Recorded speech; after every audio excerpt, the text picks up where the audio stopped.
साथियों, आज हम माननीय सुप्रीम कोर्ट के बहुत महत्वपूर्ण धारा 7 पीसी एक्ट, धारा 13(1)(d), 13(2) पीसी एक्ट में 7 मार्च 2025 को हुए निर्णय के बारे में बताएंगे।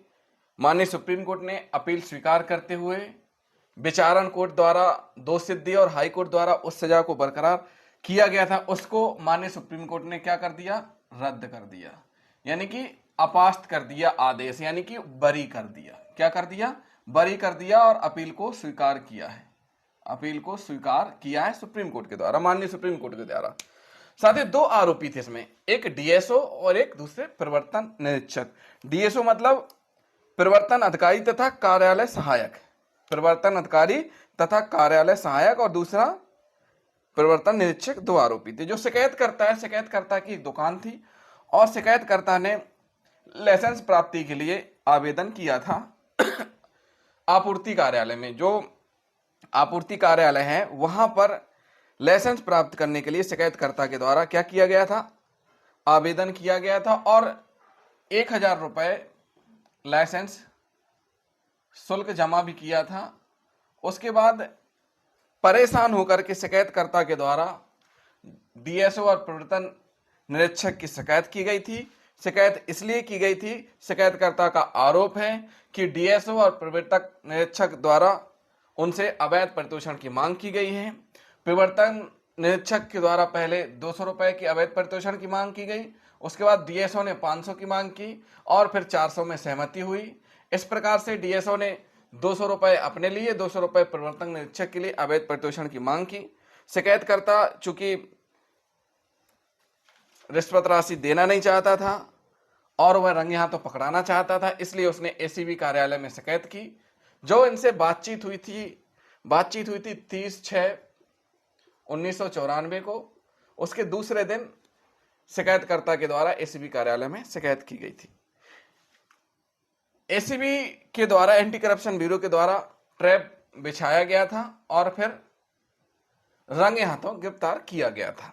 उसके बाद विचारण न्यायालय में इन्वेस्टिगेशन उपरांत चार्जशीट पुटअप की गई थी, यानी फाइनल रिपोर्ट पेश की गई थी, जहां पर मामले की सुनवाई हुई थी और विचारण कोर्ट के द्वारा दोष सिद्धि की सजा सुनाई गई थी। उसके बाद हाई कोर्ट में अपील की गई आरोपीगणों के द्वारा, जो कि हाई कोर्ट ने भी सजा को बरकरार रखा। उसके बाद माननीय सुप्रीम कोर्ट में मामला पहुंचा है। माननीय सुप्रीम कोर्ट में जब मामला पहुंचा है तो वहां पर दोनों पक्षों के द्वारा अपने अपने तर्क रखे गए। माननीय सुप्रीम कोर्ट ने पहले जो भी दस्तावेज थे मौजूदा, उनका अवलोकन अध्ययन किया। उसके बाद दोनों पक्षों के तर्कों को सुना। दोनों पक्षों के जो तर्क थे वो क्या थे, वो हम आपको एक एक करके बताएंगे। साथियों, यही तर्क बहुत महत्वपूर्ण है। जब विचारण न्यायालय में कार्रवाई चल रही थी विशेष न्यायाधीश के समक्ष, वहां पर शिकायतकर्ता के बयान हुए और जो तर्क है याचिकाकर्ता के द्वारा, यानी कि देखिए, एक ये याचिकाकर्ता का पक्ष हो गया, याचिकाकर्ता, दूसरा ये अभियोजन का पक्ष हो गया। जो याचिकाकर्ता है, याचिकाकर्ता के जो विद्वान अधिवक्ता हैं उनके द्वारा कहा गया, पहला पॉइंट यही कहा गया कि मांग साबित नहीं होती। क्या नहीं होती? मांग साबित नहीं होती है। पहला पॉइंट यही दिया गया कि मांग साबित नहीं हुई है। इस मामले में अगर देखा जाए, मांग साबित नहीं हुई है। माननीय सुप्रीम कोर्ट के समक्ष याचिकाकर्ता के अधिवक्ता ने कहा कि मांग साबित नहीं हुई है। क्यों साबित नहीं हुई है? क्योंकि जो शिकायतकर्ता है, शिकायतकर्ता जो है, इसके जो बयान है, बयान में विसंगतियां हैं। कैसे बयान में? देखिए, एसीबी के द्वारा दौरान इन्वेस्टिगेशन बयान लिए गए थे। उसके बाद विशेष न्यायालय में भी जब बयान हुए, यानी विशेष न्यायालय में जब बयान हुए, वहां पर कंट्राडिक्शन आया, यानी विसंगतियां आई। तो पहला पॉइंट यही विद्वान अधिवक्ता ने रखा कि मांग साबित नहीं हुई। शिकायतकर्ता के बयान में क्या है? विसंगतियां हैं। क्या है? शिकायतकर्ता के बयान में विसंगतियां हैं। और शिकायतकर्ता, इसमें जो अन्य गवाह हैं उनके बयानों में भी कंट्राडिक्शन है। क्या है? अन्य गवाह हैं उनके बयानों में भी कंट्राडिक्शन है। शिकायतकर्ता के अनुसार ट्रैप के समय ही उसे सौंप दिए गए थे। क्या सौंप दिए गए थे? राशि सौंप दी गई थी। उसके बाद दोनों आरोपियों का जो तर्क है यह भी बहुत महत्वपूर्ण है कि उन पर पैसे थोपे गए हैं। उसके बाद हुई हाथापाई में कुछ करेंसी नोट फर्श पर बिखरे। मतलब जो तर्क रखा गया कि पैसे जबरदस्ती थोपे गए हैं, मतलब जबरदस्ती जब्ती की गई है। और यह भी कहा गया कि जब शिकायतकर्ता पैसे दे रहा था इनकार कर दिया गया था और हाथापाई हुई थी। हाथापाई के दौरान कुछ करेंसी नोट फर्श में गिर गए थे। कहां गिर गए थे? फर्श पर बिखर गए थे। और जब फर्श में बिखर गए थे तो उनको उठवाने के लिए एसीबी के द्वारा निर्देश दिए गए थे। यानी एसीबी ने उन दोनों डीएसओ और प्रवर्तन निरीक्षक से राशि उठवाई थी। इसी वजह से उनके जो हाथों में और उनके हाथ धुलाने पर जो रंग आया फेनोल्फिन पाउडर का, जिससे गुलाबी रंग हो गया, तो इसी वजह से हुआ और इस पर विश्वास नहीं किया जा सकता। हाथ और कपड़े धोने पर जो कार्रवाई की गई थी एसीबी के द्वारा उस पर विश्वास नहीं किया जा सकता। यानी साथियों देखिए क्या तर्क रखा गया। पहला, मांग साबित नहीं हुई। दूसरी चीज, पैसे जबरदस्ती थोपे गए हैं और जो बयान है उनमें विसंगतियां हैं। शिकायतकर्ता का बयान और स्वतंत्र साक्षियों का, टीएलओ का, तीनों में कंट्राडिक्शन है। पैसे जबरदस्ती थोपे गए हैं, कुछ करेंसी नोट फर्श पर बिखर गए, ऐसा तर्क रखा गया। किसके द्वारा रखा गया? विद्वान याचिकाकर्ता के द्वारा तर्क रखा गया। दूसरी ओर जो अभियोजन पक्ष है, अभियोजन पक्ष ने स्पष्ट रूप से कहा कि आरोपी को रंगे हाथों सफलतापूर्वक पकड़ लिया गया है। शिकायतकर्ता द्वारा मांग की बात कही गई है और सभी सरकारी गवाहों ने पैसे की प्राप्ति के बारे में बताया है, जिसकी पुष्टि आरोपी के हाथ और उनके कपड़े धोने पर परीक्षण के समाधान के गुलाबी होने से हुई है। पीसी एक्ट अधिनियम की धारा 20 के तहत अनुमान खंडन करने में विफल रहा है। खासकर जब रिश्वत की मांग और स्वीकृति स्पष्ट रूप से साबित हो गई है और जो विचारण न्यायालय है उनके द्वारा सही सजा सुनाई गई है। अभियोजन पक्ष के द्वारा ऐसा पक्ष रखा गया। साथियों उसके बाद माननीय सुप्रीम कोर्ट ने फिर देखा आगे कि इसमें जो कंट्राडिक्शन आया है वो किस प्रकार से आया है, वो भी बहुत महत्वपूर्ण है। माननीय सुप्रीम कोर्ट ने देखा कि पहली चीज कि मांगी गई धनराशि के मामले में स्पष्ट विसंगतियां हैं। माननीय सुप्रीम कोर्ट ने दोनों पक्षों को सुना और दोनों पक्षों को सुनने के बाद क्या कहा है वो भी जानना बहुत महत्वपूर्ण है।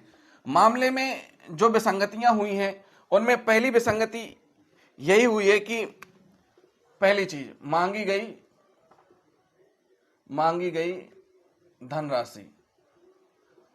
धनराशि के मामले में स्पष्ट विसंगतियां ऐसे हैं कि जो प्रवर्तन निरीक्षक है उसके खिलाफ आरोप है कि जब वह निरीक्षण करने आया दुकान पर तो 200 रुपए की उसके द्वारा मांग की गई। जब वह शिकायतकर्ता दूसरे दिन डीएसओ के पास गया तो उससे 500 रुपए की मांग करना बता रहे हैं और 400 रुपए में समझौता होना बताया जा रहा है। और जो 400 रुपए समझौता होना बताया जा रहा है, 200 रुपए प्रवर्तन निरीक्षक और डीएसओ की लेने की बात शिकायतकर्ता के द्वारा कही गई है। तो साथियों मांगी गई धनराशि में स्पष्ट विसंगतियां हैं कि आखिर मांग कितनी की हुई वो स्पष्ट नहीं है, पहली चीज। दूसरी चीज, शिकायतकर्ता ने स्वीकार किया कि दूसरे आरोपी द्वारा मांगी गई सटीक राशि याद नहीं है। जो प्रवर्तन निरीक्षक है, इसमें जो दूसरा आरोपी है प्रवर्तन निरीक्षक, शिकायतकर्ता ने बयानों में बताया, अपने जो शिकायतकर्ता है, शिकायतकर्ता के द्वारा अपने बयान में बताया गया है कि जो सेकंड आरोपी प्रवर्तन निरीक्षक है उसके द्वारा क्या राशि मांग की गई है उसे सटीक याद नहीं है। यानी अवैध परितोषण की जो मांग की गई है किसके द्वारा? प्रवर्तन निरीक्षक यानी सेकंड आरोपी के द्वारा, शिकायतकर्ता को याद नहीं है, मतलब सटीक याद नहीं है। वह मांगी गई सटीक राशि के बारे में बात करने में सक्षम नहीं था। यानी जो शिकायतकर्ता प्रवर्तन निरीक्षक द्वारा मांगी गई जो राशि है अवैध उसके संबंध में बात करने में सक्षम नहीं था।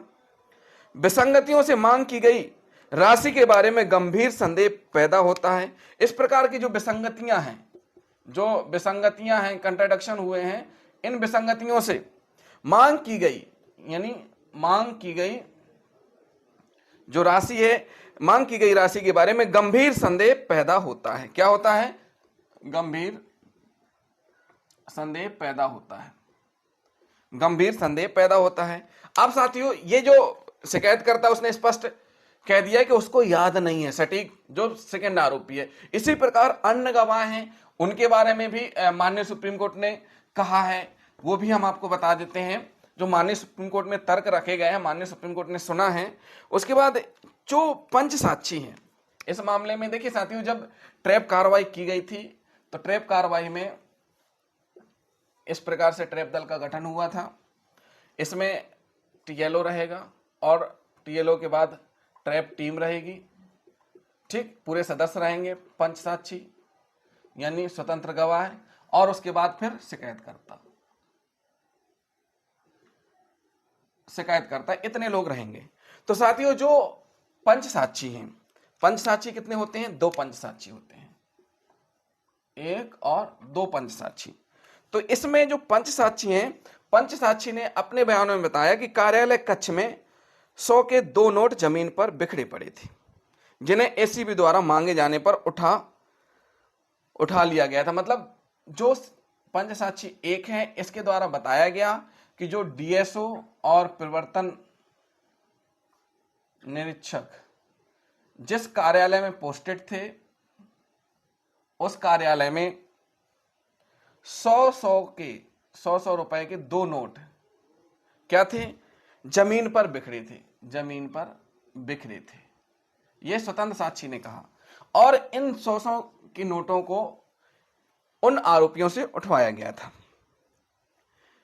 यह भी बयान दिया कि प्रथम आरोपी ने बयान दिया था कि शिकायतकर्ता के हाथ से नोट नीचे गिर गए थे। यानी कि जो पंच साक्षी है, पंच साक्षी ने यह भी कहा कि जब आरोपी जो आरोपी हैं, यानी कि डीएसओ प्रथम आरोपी है, प्रवर्तन निरीक्षक द्वितीय आरोपी है, डीएसओ ने अपने बयान में टीएलओ को यानी पंच साक्षियों के सामने बताया था। क्या बताया था? कि शिकायतकर्ता के हाथ से नोट नीचे गिर गए थे। जो शिकायतकर्ता है, शिकायतकर्ता के हाथ से नोट नीचे गिर गए थे। क्या गिर गए थे? शिकायतकर्ता के हाथ से नीचे नोट गिर गए थे। और जिरह में कहा कि उसने रिश्वत राशि का भौतिक लेन देन नहीं कहा। जो पंच साक्षी है, उसने जब क्रॉस एग्जामिनेशन हुआ, तो पंच साक्षी ने कहा, क्या कहा? कि जो रिश्वत राशि का भौतिक लेन देन नहीं देखा है, भौतिक लेन देन नहीं देखा है, भौतिक लेन देन नहीं देखा है। क्या नहीं देखा? भौतिक लेन देन नहीं देखा। मतलब जब शिकायतकर्ता आरोपी गणों को रुपए दे रहा था, उस समय पंच साक्षियों ने लेन देन होते हुए नहीं देखा। ये पंच साक्षी 1 ने कहा। दूसरे पंच साक्षी ने क्या कहा, यह भी जानना बहुत जरूरी है। दूसरे पंच साक्षी ने कहा कि वह शिकायतकर्ता के संकेत के बाद ही अपराध स्थल पर गया था। यानी जो कार्यालय जहां पर डीएसओ और प्रवर्तन निरीक्षक पदस्थ थे, जब शिकायतकर्ता ने संकेत दिया, संकेत देने के उपरांत ही वो अंदर गए हैं। मतलब इस शिकायतकर्ता ने क्या किया? संकेत दिया, उसके बाद ही द्वितीय पंच साक्षी और टीम अंदर गई थी। इसका मतलब क्या है कि द्वितीय पंच साक्षी ने भी भौतिक लेन देन नहीं देखा। क्या नहीं देखा? भौतिक लेन देन नहीं देखा। वह शिकायतकर्ता के संकेत के बाद ही अपराध स्थल पर गया था। वह भी पैसे सौंपे जाने का साक्षी नहीं है, मतलब उसके सामने भी भौतिक लेन देन नहीं हुआ। दूसरा आरोपी जब वह अंदर गया, जो दूसरा आरोपी कुर्सी में बैठा था और 200 रुपए के नोट उसके हाथ में थे, 100 रुपए का नोट कुर्सी के किनारे पड़ा था। यानी 200 रुपए के नोट, जो आरोपी नंबर 2 है प्रवर्तन निरीक्षक,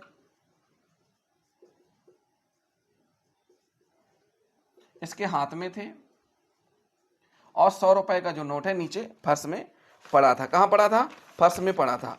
उसके अनुसार शिकायतकर्ता का बयान था कि उसने पहले आरोपी को 400 रुपए दिए। मतलब जो पंच साक्षी है, उसके अनुसार जो शिकायतकर्ता का बयान था कि पहले उस आरोपी को उसने 400 रुपए दिए। जो पहले आरोपी यानी डीएसओ है, उसको 400 रुपए दिए। साथियों, इसके बाद जो कार्यालय है जहां पर यह घटना घटित हुई है, जहां पर एसीबी के द्वारा ट्रैप कार्रवाई की गई थी, जो कार्यालय के जो कर्मचारी हैं उसके बयान भी एसीबी के द्वारा नोट किए गए थे। तो कार्यालय के जो कर्मचारी हैं, कार्यालय के कर्मचारी, इसके द्वारा अभियोजन का समर्थन नहीं किया गया, अभियोजन का समर्थन नहीं किया गया, यानी ये पलट गया, अपने बयान से पलट गया, जो एसीबी ने बयान लिए थे उससे पलट गया। उसने हाथापाई के बारे में बताया था, बयान पलट गया, लेकिन उसने हाथापाई के बारे में बताया था कि लड़ाई झगड़ा हुआ था, हाथापाई के बारे में बताया था, जो तब हुई जब शिकायतकर्ता ने आरोपी के जेब में पैसे डालने की कोशिश की। यानी हाथापाई कब हुई थी? जब शिकायतकर्ता, जो शिकायतकर्ता है, शिकायतकर्ता ने आरोपी के पैंट में रुपए डालने की क्या की थी? कोशिश की थी। हाथापाई कब हुई? जब रुपए डालने की कोशिश की गई थी, तब हाथापाई हुई थी। इसके बाद जो अन्य सदस्य हैं, जैसे कि जो ट्रैप टीम है, उसमें एक इंस्पेक्टर भी शामिल थी। इंस्पेक्टर के द्वारा बताया गया कि शिकायतकर्ता के संकेत के बाद ट्रैप टीम कार्यालय कक्ष में चली गई। यानी संकेत के बाद, जब शिकायतकर्ता, देखिए ये एक, मान लीजिए ये कार्यालय है, ये कार्यालय, कार्यालय के अंदर शिकायतकर्ता है, शिकायतकर्ता ने जब संकेत दिया, संकेत के बाद ही फिर अंदर गई। यानी कि शिकायतकर्ता के संकेत के बाद ट्रैप टीम कार्यालय कक्ष में चली गई, यानी कार्यालय जो कक्ष है उसमें चली गई। यानी टीम पहले बाहर थी। क्या थी? टीम पहले बाहर थी।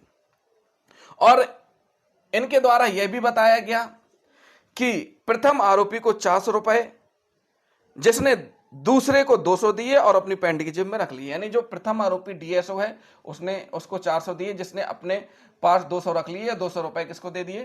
परिवर्तन निरीक्षक को दे दिए थे। ऐसा किसके द्वारा बताया गया? इंस्पेक्टर के द्वारा बताया गया। ऑटो चालक के भी बयान इसमें हुए हैं। ऑटो चालक ने बताया,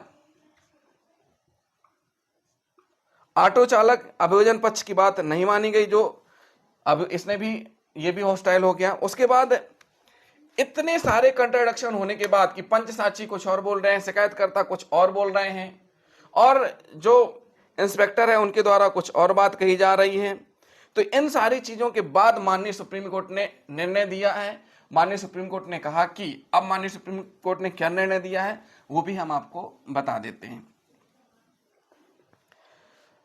माननीय सुप्रीम कोर्ट ने कहा कि ट्रैप दल के अधिकारियों ने शिकायतकर्ता द्वारा पहले आरोपी को पैसे सौंपने की बात कही, जिसने आधे पैसे दूसरे आरोपी को सौंपे। कहा जाता है कि दोनों आरोपियों ने अपनी पतलून की जेब में रकम डाल ली थी।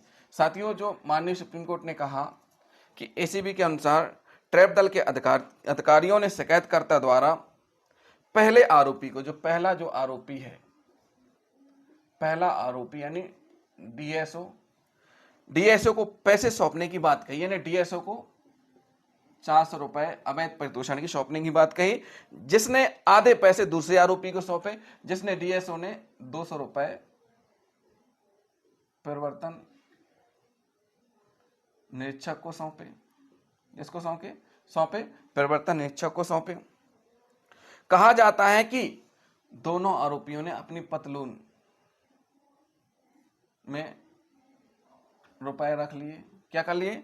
पतलून में रुपए रख लिए थे। उसके बाद इसी मामले के जो टीएलओ हैं, यानी जिसके द्वारा ट्रैप किया गया है, टीएलओ ने आरोपियों के कब्जे से रिश्वत की राशि बरामदगी और आरोपियों के कब्जे से रिश्वत की राशि बरामदगी और आरोपियों के हाथ से जो, देखिए इसमें जो टीएलओ ने बताया कि जो राशि है, रिश्वत की राशि, जो आरोपी हैं उनके कब्जे से बरामदगी हुई है, और उनके जो पतलून है, उनके पतलून को धुलवाया गया और साथ ही साथ हाथों को धुलवाया गया, जिससे कि सकारात्मक प्रतिक्रिया होने की बात कही गई है। यानी कि जो गुलाबी रंग होता है वो आया है, टीएलओ के द्वारा बताया है, गुलाबी रंग होना बताया गया पतलून से और हाथ से। कहां से? गुलाबी रंग पतलून और हाथ, दोनों के पतलून और हाथों से गुलाबी रंग होना बताया है। इसके बाद माननीय सुप्रीम कोर्ट ने कहा जो स्वतंत्र साक्षी हैं, स्वतंत्र साक्षी की बात की जाए तो स्वतंत्र साक्षी ने जो बयान दिए हैं वो विपरीत है। क्या है? स्वतंत्र गवाहों द्वारा दिए गए बयान के विपरीत है। जो टीएलओ का बयान है और जो स्वतंत्र साक्षी के बयान है वो दोनों विपरीत हैं। क्या है? दोनों विपरीत हैं। कैसे विपरीत हैं? कि कुछ नोट फर्श पर फेंके गए पाए गए थे। किसी भी अधिकारी ने यह नहीं कहा कि किसी भी आरोपी ने नोट निकालकर पर्स पर फेंके थे। साथियों, जो स्वतंत्र साक्षी है उनके बयान में कंट्राडिक्शन है। इनके अनुसार कि कुछ नोट पर्स पर फेंके गए थे, किसी भी अधिकारी ने यह नहीं कहा कि किसी भी आरोपी ने नोट निकालकर पर्स में फेंके थे। मतलब ये बहुत महत्वपूर्ण, कुछ नोट जो फर्श है फर्श में फेंके गए थे, लेकिन जो फर्श में फेंके गए थे किसी भी बयान में किसी भी अधिकारी ने यह नहीं कहा कि ये जो रुपए फेंके गए थे आरोपी ने फेंके।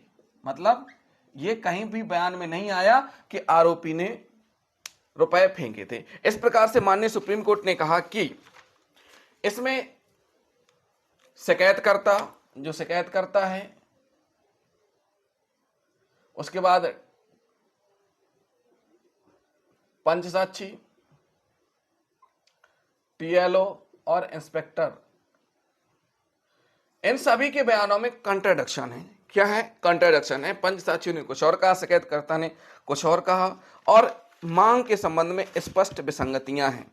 क्या है? मांग के संबंध में स्पष्ट विसंगतियां हैं और जो शिकायत करता है उसने अपने बयानों में स्पष्ट रूप से कहा कि जो आरोपी नंबर 2 ने कितने रुपए की मांग की थी उसको सटीक याद नहीं है। इस प्रकार से माननीय सुप्रीम कोर्ट ने मांग में विसंगतियां पाए जाने से अपील को स्वीकार किया। क्या किया? अपील को स्वीकार किया और बरी कर दिया। यानी जो विचारण न्यायालय का जो आदेश था उसको रद्द करते हुए आरोपी गणों को बरी कर दिया। तो साथियों, ये था मदन लाल बनाम राजस्थान राज्य का केस। हमने आपको बताया। जिन साथियों ने अभी तक हमारे चैनल को सब्सक्राइब नहीं किया है, हमारे चैनल को जरूर सब्सक्राइब कर लें और वीडियो को लाइक, शेयर, कमेंट करना ना भूलें। थैंक यू साथियों।